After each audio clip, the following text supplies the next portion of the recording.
Ayan, meron tayong Bicol Express. Ito, syempre, unang-una ang liputok, ang baka,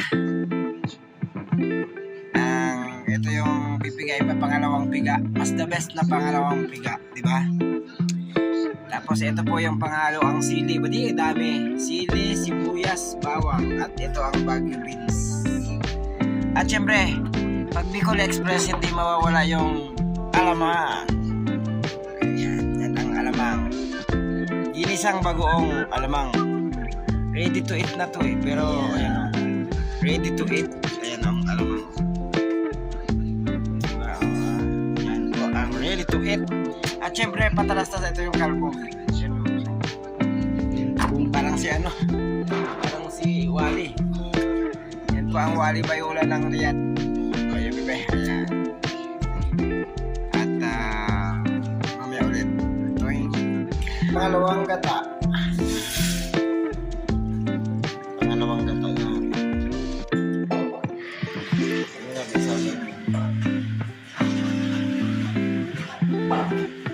Antayin po natin kumulo yan.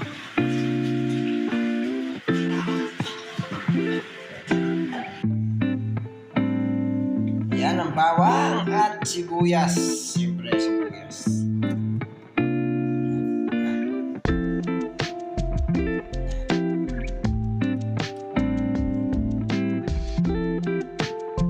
Sibuyas.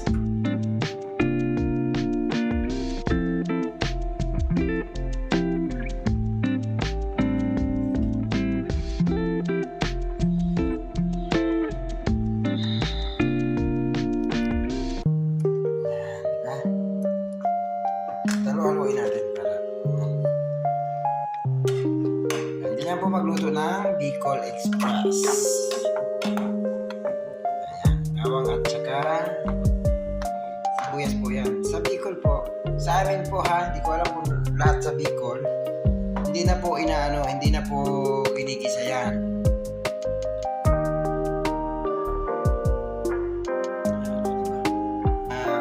Ayan muna natin bumaba yung mabawasan natin ang sabaw para walang ano, diba? Okay. Ilagay natin yung, ito naman. Lagay natin yung karne. Ayan, diba? Yung baka, kasi medyo matigas pa siya, kaya pwede mo siyang isabay sa pag. Yan. O, diba? Haluin natin.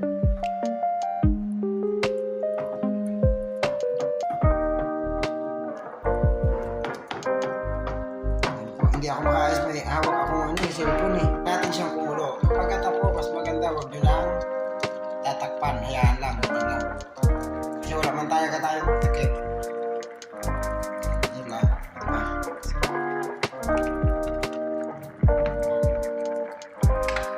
Tawag na Bicol, diba? Ito lang.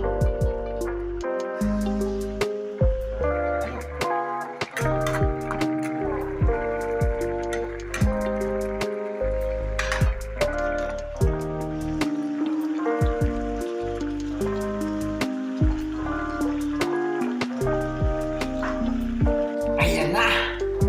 Ayan. Sunod naman natin ang alamang. Ayan. O, diba? Ang alamang. Ayan. Ready to eat na yung alamang na yan.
Cook ni Bongs Vlog. Alright?